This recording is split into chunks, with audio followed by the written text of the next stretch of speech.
Muy buenas de nuevo. Id por favor ocupando vuestros asientos.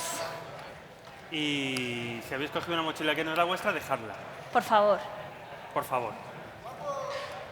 Guapo tú.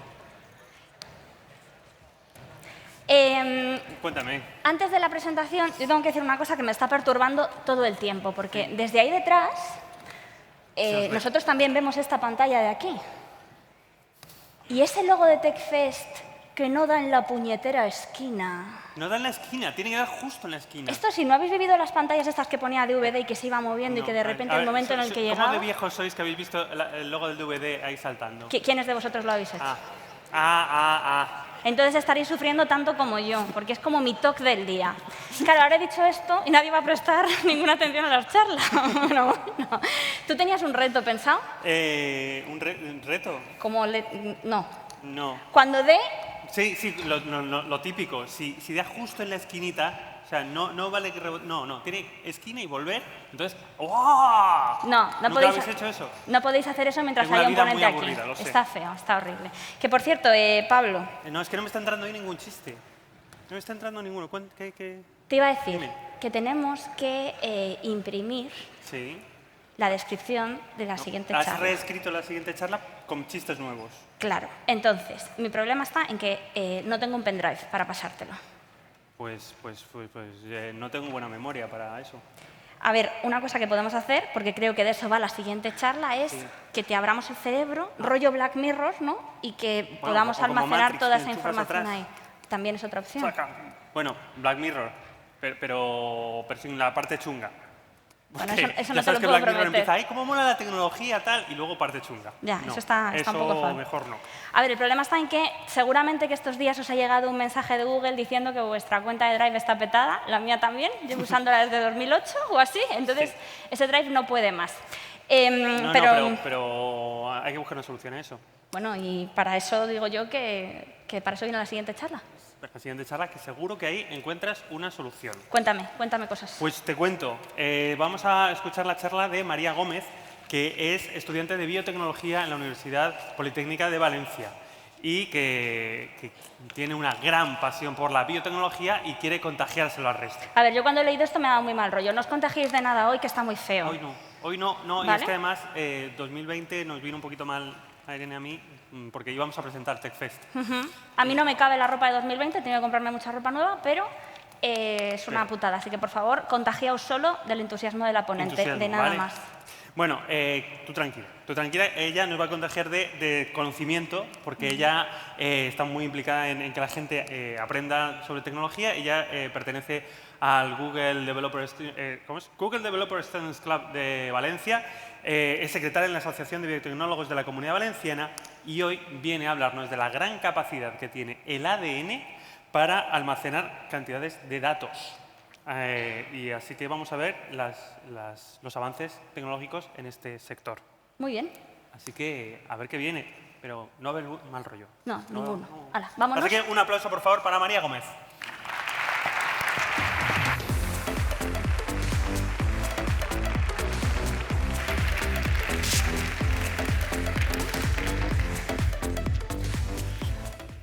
Buenos días a todos, soy María Gómez y me hace mucha ilusión sobre todo que esta charla haya llegado tan lejos, pero sobre todo ver a tanta gente que le interesa un tema biotecnológico, es muy guay, estoy muy ilusionada y muy agradecida.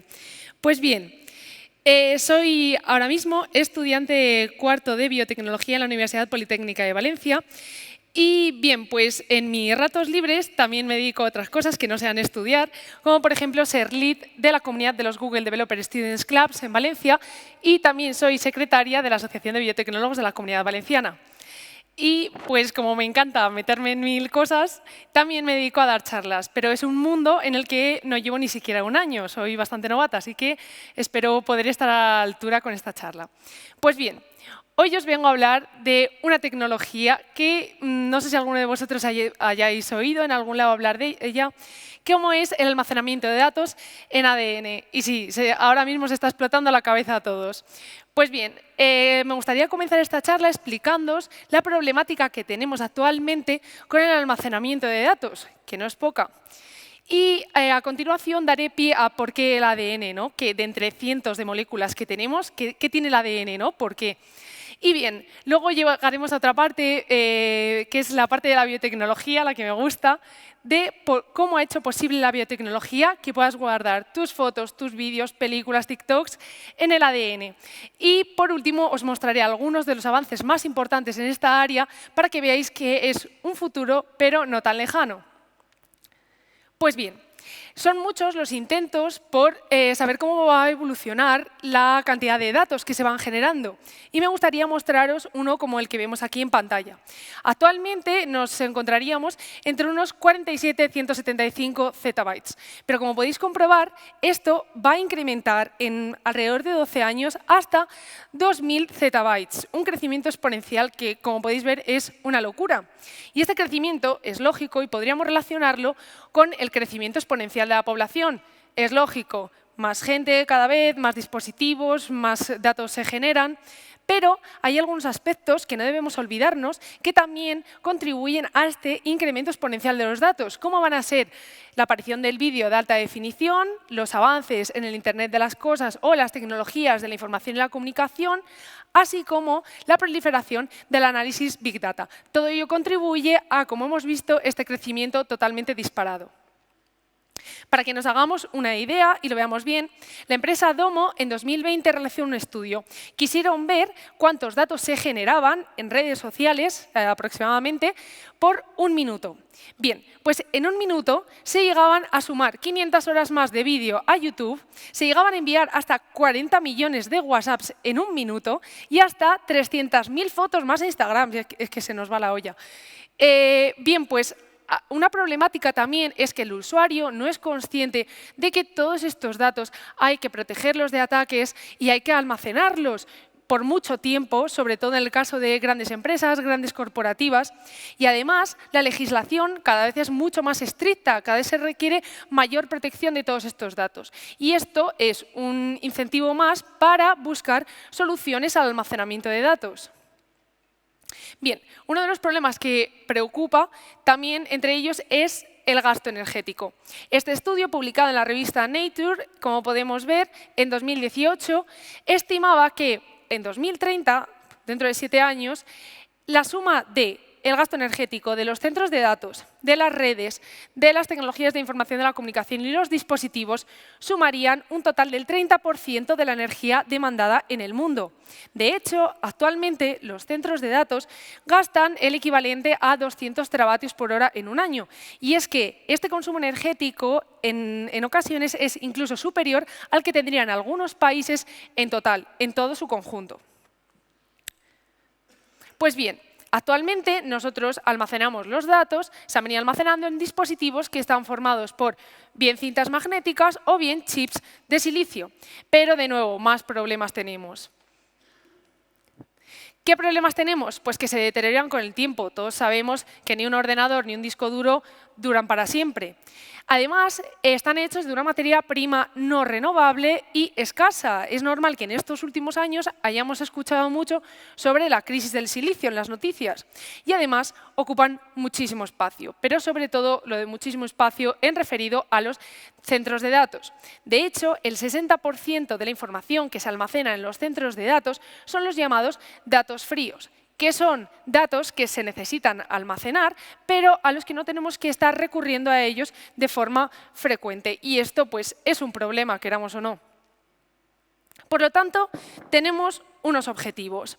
Entre ellos encontramos buscar tecnologías mucho más longevas, que requieran menos espacio, sobre todo como hemos visto en cuanto a centros de datos, que sean mucho más seguras, porque además la legislación cada vez lo pide así, y en especial que sean mucho más respetuosas con el medio ambiente, porque otro de los aspectos que no he mencionado, pero también es importante, es la huella de carbono que tienen todas estas tecnologías de almacenar datos. Bien, es por ello que a alguien se le ocurrió esta loca idea de decir, oye, ¿y si un USB no es tan diferente de una célula? Y bien, así visto de primeras esto está pareciendo una locura.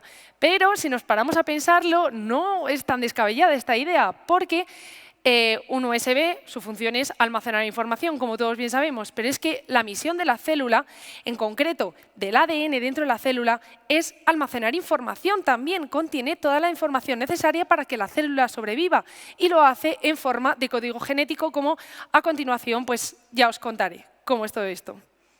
Pues bien, ahora me gustaría introduciros porque el ADN, ¿no? de miles y miles de moléculas que hay en el universo, ¿qué tiene el ADN? ¿No?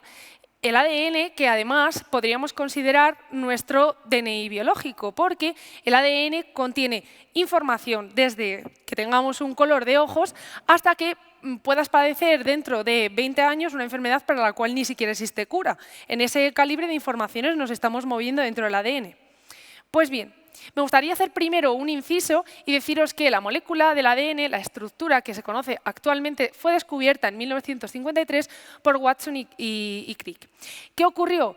Que cuando fueron a recibir el Nobel por semejante investigación, Rosalind Franklin había fallecido.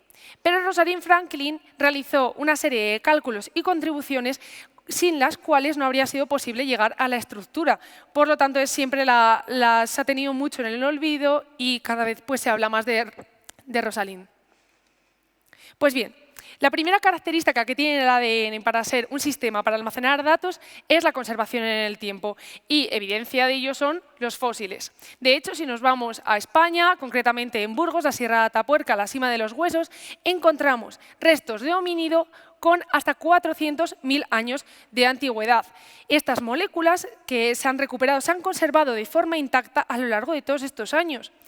Pero es que las cifras van en aumento. De hecho, este artículo, publicado en diciembre de 2022, hace unos meses, recogieron ADN de hasta 2 millones de años. Esto es una completa barbaridad. Bien, otra de las características que tiene el ADN, y por eso nos parece una molécula idónea para almacenar datos, es su alta densidad de almacenamiento. Si los CDs y los DVDs ya habían quedado por completos obsoletos, ya lo sabemos, pues el ADN tiene una capacidad de almacenamiento de hasta 10.000 millones de veces superior. Bien, ¿y cómo es esto posible, no? Pues bien, el ADN tiene un alto grado de compactación.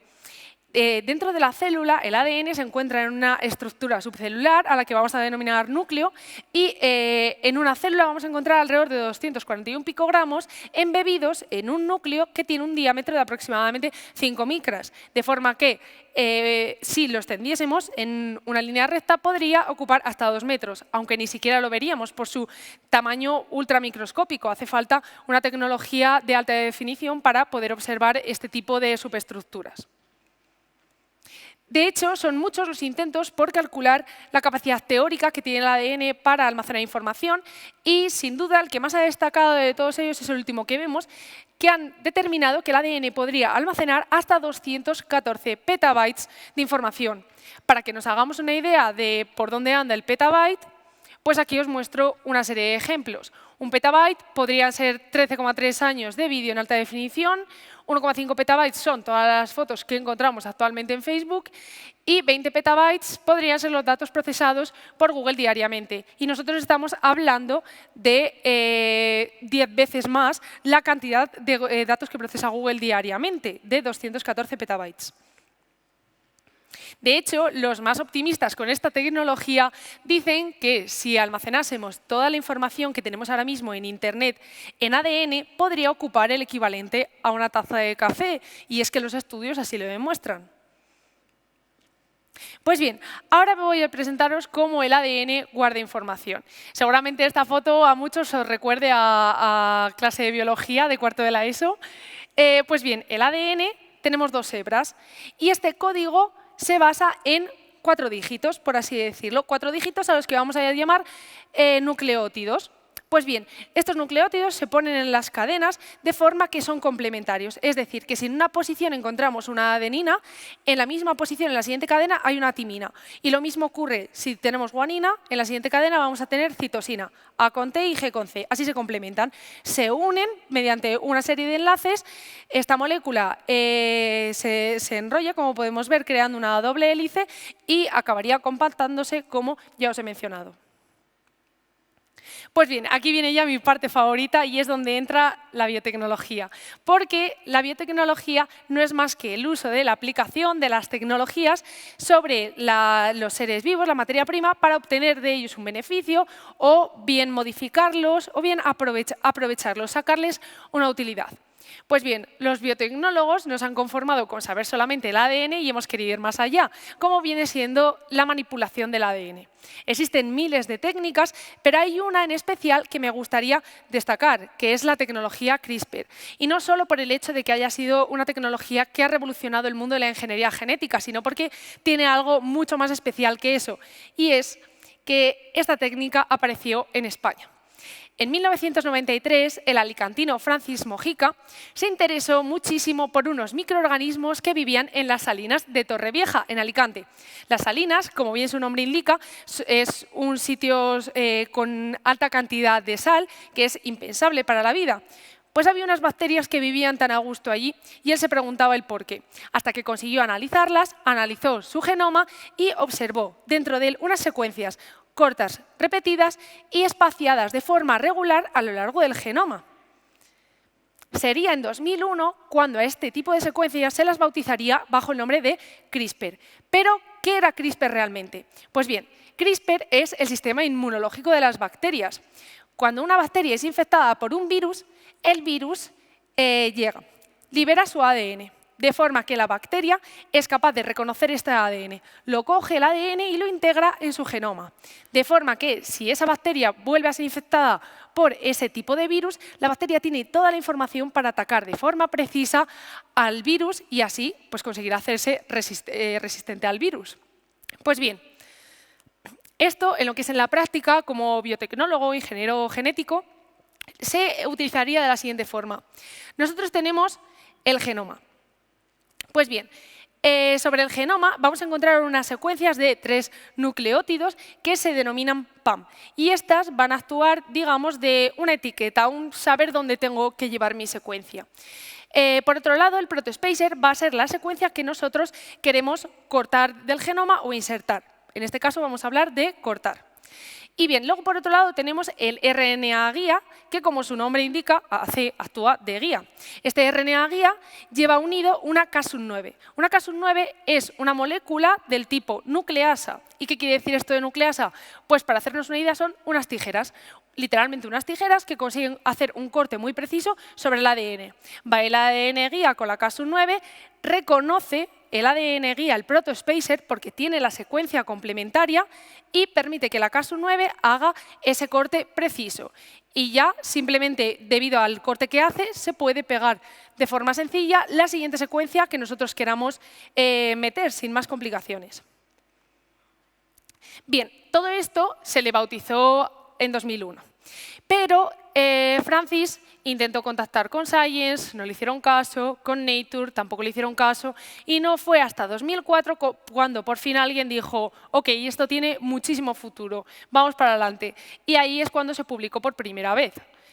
Pues bien, fue en 2012 cuando aparecieron Jennifer Doudna y Emmanuelle Charpentier, que ellas se interesaron muchísimo por el trabajo de Francis, le veían un futuro asombroso.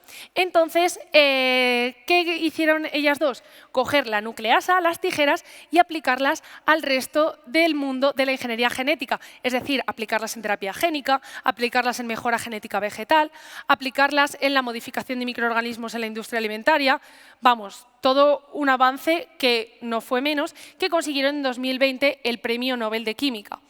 Pero aquí apareció una controversia enorme. Y es que la cuestión es que Francis estaba nominado al Premio Nobel. Estuvimos casi al borde, a punto de tener ese Premio Nobel. Y aquí surgió una polémica de entre que no se tenía en cuenta la investigación básica, que es lo que realmente Francis había llevado a cabo, con la investigación aplicada, que es lo que Emmanuelle y Jennifer realizaron. Pues bien, otro de los avances que ha sido sin duda fundamentales del mundo biotech ha sido la secuenciación del ADN. Y es que la secuenciación del ADN significa poder leer el ADN, es decir, poder leer cada una de estas 4 bases que tenemos. Saber si hay una A, una T, una G, pero además saber cuál es su función, saber si codifica para un determinado gen, saber si simplemente es una región reguladora de ese gen. Pues bien, y la cuestión es que el ADN siempre va a ser legible, es decir, siempre lo vamos a poder leer. Que lo hagamos más rápido, más despacio, a un mayor, a un menor coste, va a depender de cómo avancen estas tecnologías. Y ahora os voy a presentar un poco la historia, cómo ha avanzado.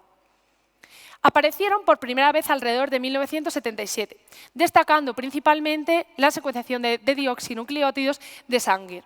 Pero este tipo de tecnología va a quedar enseguida obsoleta porque presentaba limitaciones. Únicamente podíamos analizar una molécula por tubo de reacción, lo cual esto va a ser lentísimo, y además necesitábamos un ADN de referencia. No podíamos coger nosotros un ADN cualquiera de la naturaleza y secuenciarlo. Con el primer borrador del proyecto de genoma humano se notó la evidencia de tener que avanzar en este tipo de tecnologías. Y así fue.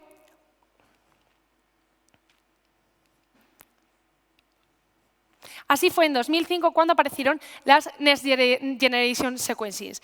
Este tipo de tecnologías van a cambiar por completo el panorama de la secuenciación, ya que nos van a permitir analizar muchas más moléculas de una sola tanda, generando bibliotecas y además lo más importante es que no necesitamos un ADN de referencia. Esto nos va a permitir coger cualquier molécula de la naturaleza, de donde sea, de una prueba y poder analizarla, secuenciarla. Ya en 2009 aparecerá lo que más se conoce actualmente, que son las secuenciaciones de tercera generación. De hecho, Oxford Nanopore son de los grandes gigantes en este mundo de la secuenciación y es que nos permiten secuenciar a tiempo real y además nos permiten mucha mayor de longitud de lectura, ya que las anteriores tenían ciertas limitaciones en ese aspecto. De hecho, para que os deis cuenta, es una tecnología que sin duda en 20 años ha avanzado muy deprisa. Vemos en esta gráfica cómo el coste de secuenciar un genoma ha descendido muy considerablemente. De hecho, la secuenciación del genoma es actualmente una técnica rutinaria que se realiza en laboratorios o incluso tú mismo te puedes secuenciar el genoma por un módico precio de 1.000 euros. No sigue siendo un precio asequible para todo el mundo, pero respecto a lo que teníamos hace 20 años es sin duda un gran avance.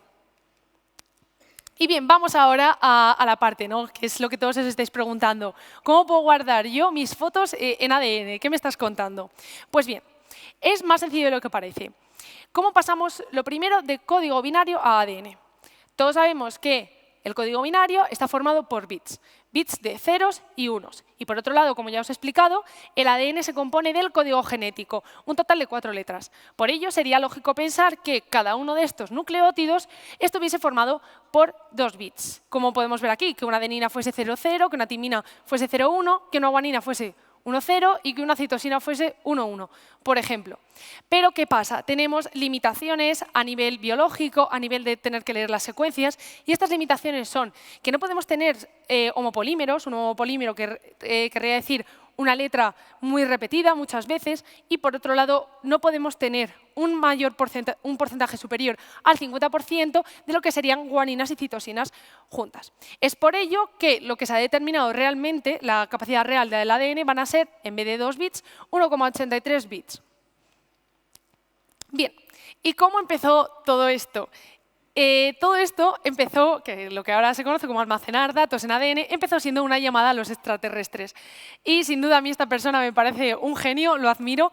Joe Davis, el considerado bioartista, en el momento en el que a él se le ocurrió esta trambólica idea de si consigo almacenar información en ADN de bacterias podré contactar con extraterrestres, fue a pedir dinero para financiar su proyecto y evidentemente la gente le dijo, mira tío, tú estás fatal.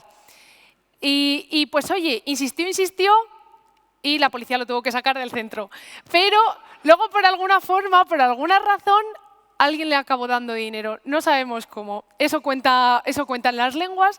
Y bueno, pues Joe consiguió grabar este mensaje que vemos aquí, al que denominó Microvenus. Es un símbolo germánico que representa la vida y la feminidad. Y de hecho está grabado de una forma bastante intuitiva, como podemos ver. Es una matriz de 5 por 7 bits, de forma que los brazos serían los unos y el resto de la matriz los ceros. Todo esto fue por alrededor de 1986. Y a partir de aquí me gustaría destacar algunos de los trabajos. Realmente en la literatura hay mucho más de lo que parece sobre esta investigación, pero hay algunos que merecen la pena que resalten sobre otros, como es el que os presento aquí. En 2017, unos investigadores consiguieron grabar una película en ADN y para ello utilizaron la tecnología que ya os he mencionado, CRISPR-Cas, y lo hicieron sobre bacterias, sobre el genoma de bacterias Escherichia coli. Pues bien, os voy a comentar cómo funciona esta tecnología. Pues bien, lo primero que todo fue lo que os decía. Cogemos los bits y se los asignamos a cada uno de los nucleótidos. Y esto realmente no tiene unas normas, cada uno se lo puede hacer como quiera. Aquí en este caso 0,0 la citosina, 0,1 la timina, 1,0 la adenina y 1,1 la guanina. Pues bien, y a partir de ahí, primero, antes de adentrarse con la película, dijeron vamos a probar con una imagen, vamos a lo seguro. Pues bien, partieron de un código de 21 colores o más bien tonalidades de grises, de forma que cada uno de ellos estaba representado por 3 bases nitrogenadas, 3 nucleótidos. Eran 3 por cuestiones biológicas. Pues bien, ellos dentro de las bacterias van a introducir secuencias. Estas secuencias van a estar formadas por 3 componentes. Primero, la PAM, que va a ser la misma en todos, adenina, adenina, guanina.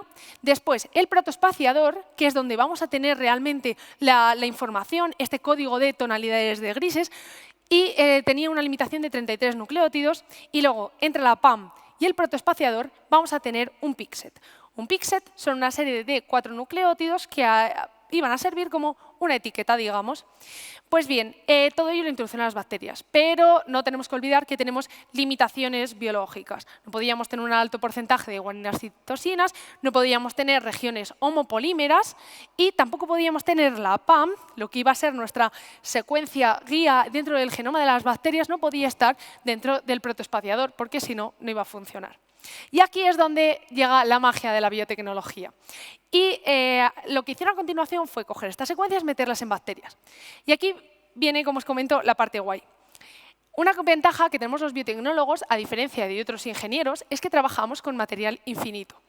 Tú a este material, estas bacterias, les introduces las secuencias y aprovechamos la maquinaria que ellas tienen de producir ADN para producir lo que nosotros, el mensaje que le estamos dando, lo que queremos. De manera que si lo dejamos una noche o lo que el protocolo indique, al día siguiente vamos a tener esta cantidad de material inicial multiplicada de forma exponencial. Y esto pues, me parece maravilloso que tenga la biotecnología estas cosas. Pues bien, una vez ya tenían la imagen, dijeron, vamos con la película. ¿Qué más que película? Iban a ser una secuencia de 5 fotogramas, como vemos aquí, el animal en movimiento de Edward Muybridge. Y estaba formado por un total de 104 protoespaciadores que iban directos a la célula y 2,6 kilobytes. Y bien, al principio vemos la imagen como un poco borrosa, porque eso es lo que al principio se metían, un total de 5.000 secuencias, de forma que se meten, se deja la bacteria reproducirse y vieron que con 4 millones de secuencias, pues estaba guay, aunque yo considero que le faltaba un poco más, pero bueno. Bien, y me gustaría presentaros a la bioquímica Patricia Rada y al informático Juan Antonio Calles, que en la RootedCon de 2018, una conferencia que está en YouTube y sinceramente es maravillosa, os la recomiendo si tenéis un rato, presentaron un algoritmo llamado Bacter10, que se basaba en este mismo artículo, de forma que tú al algoritmo le pudieras dar cualquier tipo de archivo y este mismo te generase ya directamente la secuencia del protospacer y otras secuencias que se requerían meter a las bacterias. Y es una pena porque he intentado investigar, no se ha vuelto a saber nada de ellos, pero sin duda, de verdad, la conferencia merece mucho la pena, está muy guay. Bien, hasta ahora hemos estado hablando de ADN sintético.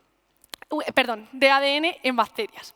Pero esto requiere que nosotros vayamos a la bacteria, rompamos sus paredes, cojamos el ADN, muchas veces no tiene la calidad esperada, la calidad que queremos. Por lo tanto, a partir de ahora vamos a cambiar todo esto y vamos a hablar de ADN sintético, ADN que nos lo construimos. Cogemos las piezas, las ponemos en el orden que queremos y ¡pam! No es tan sencillo como eso, pero para que nos quedemos con una idea. Es por ello que aparecerá DNA Fountain. DNA Fountain es un algoritmo que todos estos problemas biológicos que teníamos pues los descarta. Y, de hecho, en el propio artículo mencionan que consiguieron recuperar la información almacenada sin nada de error. Y bien, el flujo de trabajo que siguieron es básicamente este. Cogemos los archivos en código binario y los codificamos a código genético. Sintetizamos el ADN y lo almacenamos. Cuando queremos otra vez coger el ADN, lo secuenciamos y lo decodificamos. Es decir, pasamos de código genético a código binario.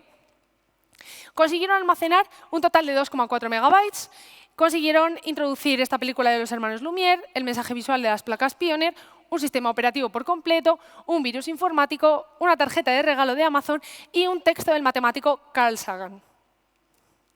De hecho, el algoritmo funciona más o menos de la siguiente forma, un poco simplificado. Esta es la propia imagen que ellos presentan en su artículo.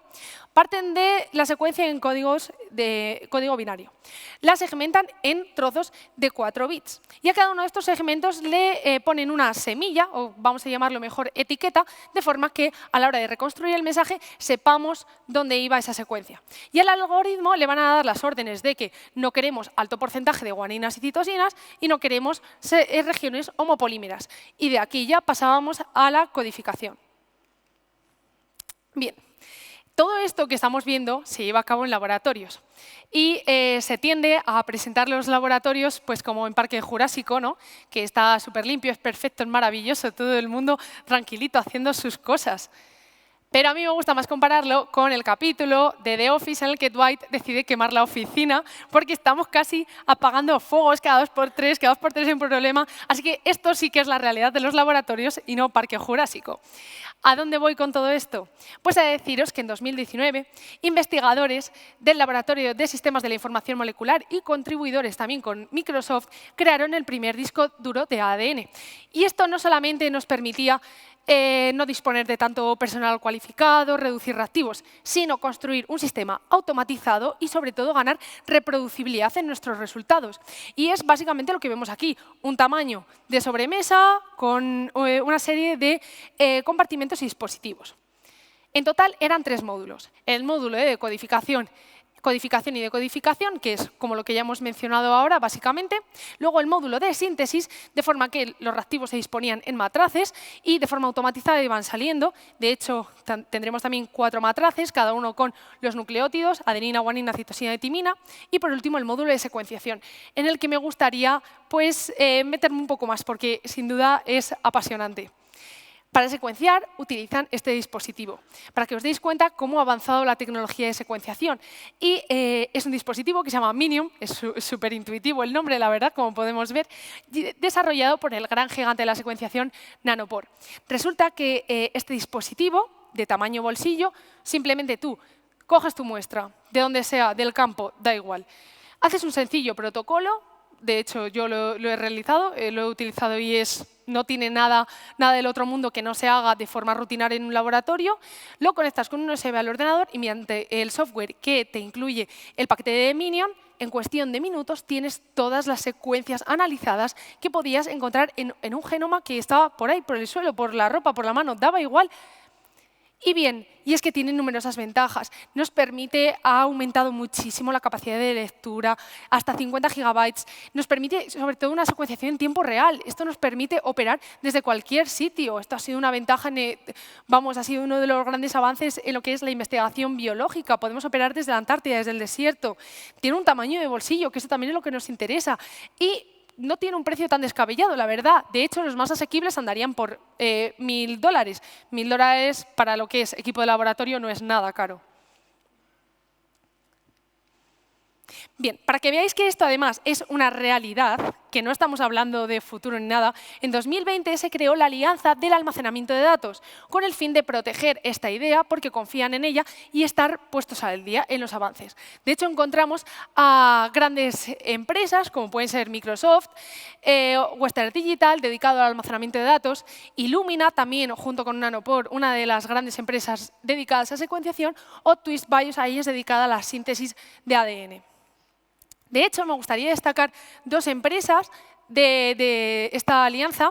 Una de ellas es Catalog, fundada en 2016 por investigadores del MIT, que en 2019 decidieron almacenar hasta 16 gigas de la Wikipedia en un espacio, como podéis comprobar, diminuto. De hecho, esta foto es de la propia empresa de Catalog. Pues bien, resulta que Catalog hasta ahora tenía un prototipo de lo que sería un lugar donde llevar a cabo este almacenamiento de datos y lo llamó Shannon, por una cuestión que nadie sabe. Pues, ¿qué pasa? Se han unido junto con Seagate, también dedicada al almacenamiento de datos, para reducir este conjunto, que sería un tamaño cocina y crear lo que se llama Lab on a Chip. Y esta imagen me parece maravillosa, es lo que mejor representa Lab on a Chip. Y es que esta tecnología ya se ha utilizado para simplificar muchas de las técnicas rutinarias que se pueden llevar a cabo en el laboratorio o incluso para la detección de enfermedades. Pues bien, las ventajas que ellos mismos, los propios autores, mencionan sobre Lab on a Chip es que se utilizarían muchos menos reactivos, sobre todo reducir el consumo energético, uno de los objetivos que nos planteamos. Y, sobre todo, lo más importante, donde tenemos el mayor cuello de botella, es que llegue a todo el mundo, que se pueda operar desde cualquier sitio. De hecho, voy a poneros una serie de ejemplos en los que se ha utilizado esta tecnología. Uno de ellos es la serie Biohackers, producción de Netflix, en 2020. Presentaron su serie que habían conseguido almacenar en ADN, como podemos ver en pantalla. Pero se presentan muchas otras aplicaciones en las que podemos usar esta tecnología, como vendría siendo el esconder información en las moléculas de ADN y introducirlas en objetos cotidianos, como pueden ser una escultura o un conejito o unas gafas. Esto conocido como la esteganografía, el arte de ocultar mensajes. O también los tiros van sobre todo por el hecho de construir máquinas autorreplicables o sobre todo almacenar grandes protocolos de construcción, planos de ya sea casas, productos mucho más complejos, fábricas, de forma que se puedan almacenar durante largo tiempo, a los que no es necesario recurrir de forma constante y pasen generación tras generación. Es una tecnología prometedora, son muchos los optimistas respecto a ella, pero nos queda muchísimo que trabajar. Muchísimo que trabajar en algunos aspectos como la velocidad de lectura y escritura, que al final aquí también tenemos otro gran cuello de botella, como es la química. La química no puede competir contra la electrónica y todavía falta mucho por avanzar en lo que es la secuenciación de ADN y la síntesis de ADN. Por otro lado, también hay que trabajar muchísimo en la recuperación de datos, porque sí que tenemos muchos artículos, muchas investigaciones que han demostrado que esta información se puede recuperar al 100% sin ningún fallo muy precisa. Pero no siempre es así, así que todavía queda muchísimo que dedicarle mucho tiempo, mucho dinero, mucho personal. Y sobre todo, lo principal, para que sea una tecnología que podamos disponer de ella en un futuro, reducir los costes, porque por ahora son inalcanzables los costes de esta tecnología y hay mucho que trabajar en ello. Así que espero que hayáis disfrutado de la charla tanto como yo y muchas gracias.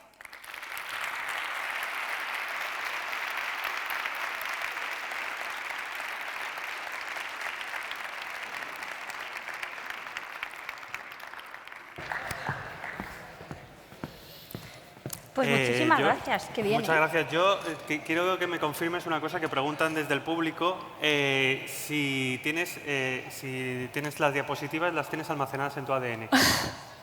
Oye, es una cosa de las que se plantean en el futuro, ¿no? Meterte tu DNI en las células. No, de momento no. No, vale. No vamos a tener espectáculo en vivo. No. Entonces. Lo siento. Queremos Qué chasco. hablarlo.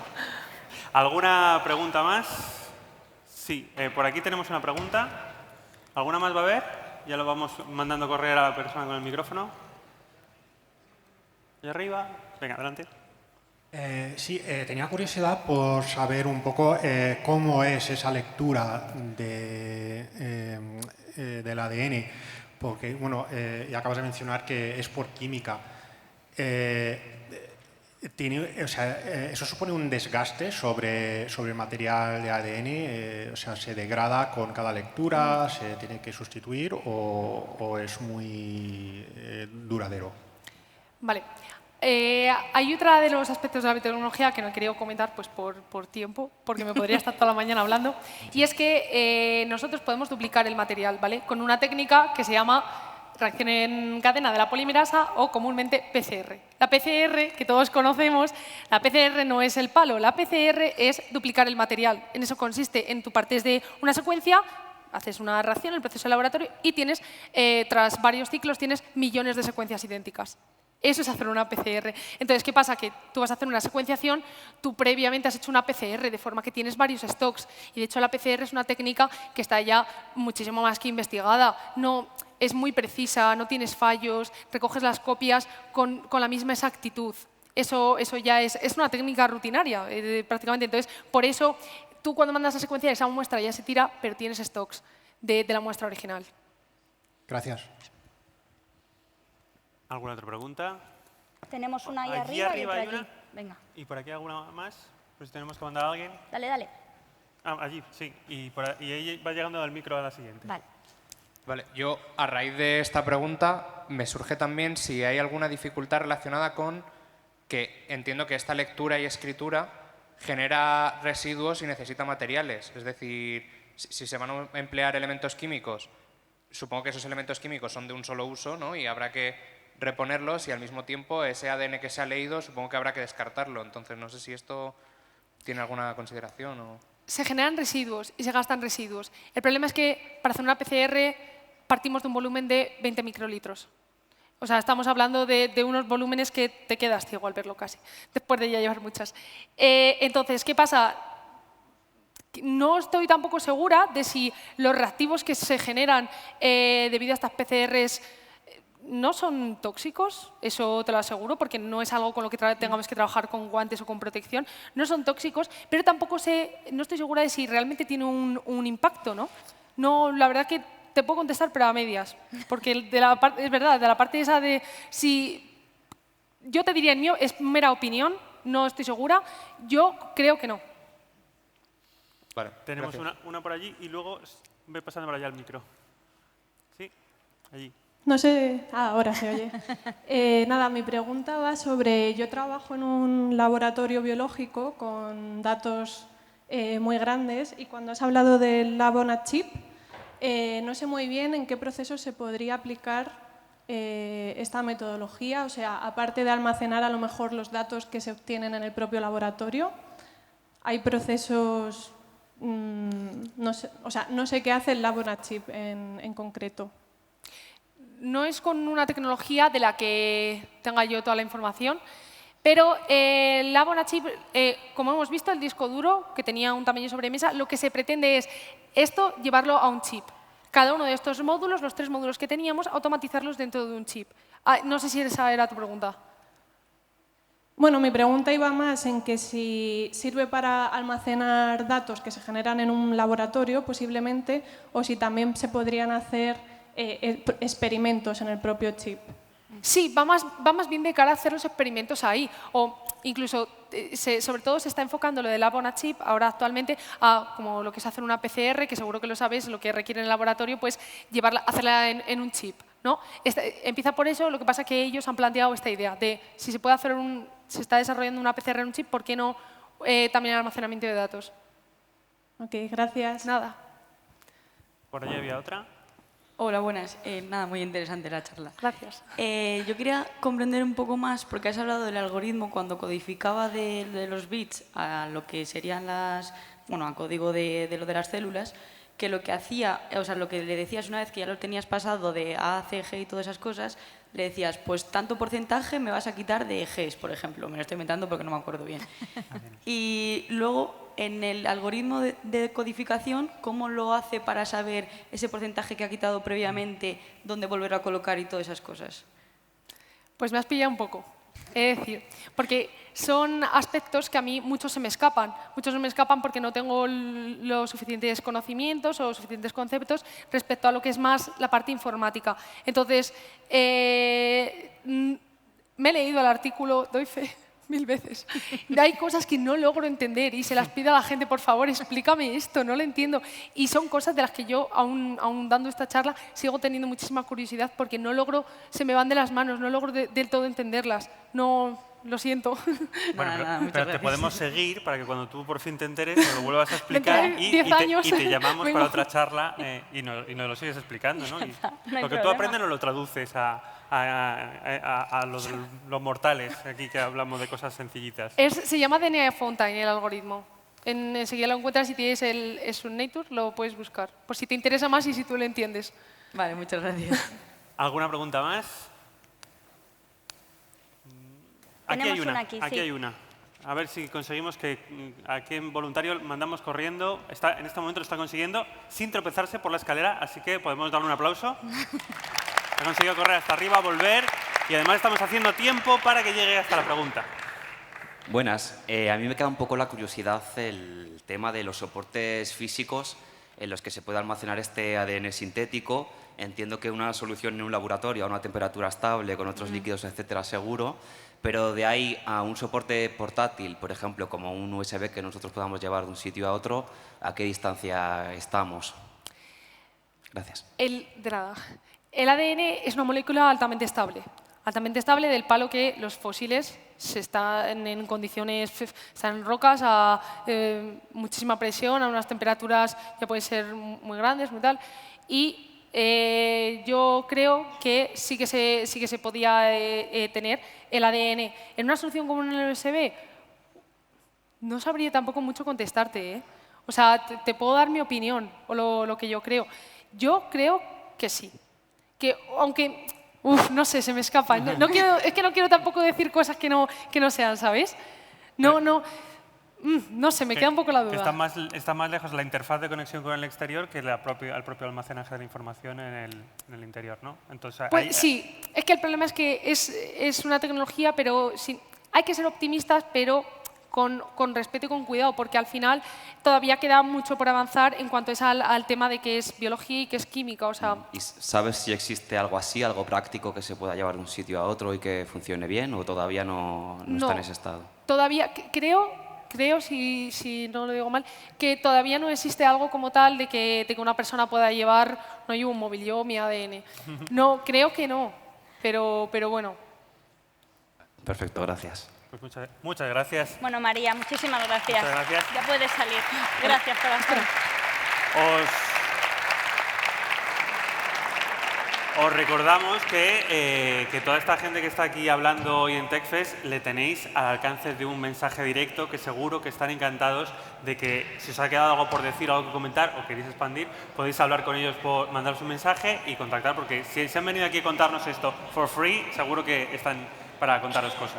Recordad que en la página web de TechFest tenéis el programa y debajo aparecen siempre los puntos de contacto con los y las ponentes. Podéis encontrar vuestras redes sociales, las suyas, para que podáis contactarles sin ningún problema. Ya que hablamos de redes sociales, os recuerdo que sigue activo el concurso a través de Twitter hasta que Twitter se caiga del todo. Bien, bueno. A ver si conseguimos que se caiga hoy. Exacto. Entonces, recordamos que entre todo el contenido que se genere, tanto hoy como mañana, vamos a hacer un sorteo, ¿vale? Y vamos a dar premios a la persona que más contenido comparta a través de Twitter, aquella que genere el tweet con mejores o mayores interacciones y la fotografía más bonita. Os pedimos que cuando hagáis el cambio entre una sala y la otra, lo hagáis en silencio para no incordiar a los ponentes, ¿no?, en los turnos de preguntas. Y recordad llevaros todas vuestras pertenencias cuando cambiéis de track. Podéis consultar el programa en todo momento en la web, como os ha dicho Irene, para ver qué es lo que está ocurriendo en los otros tracks.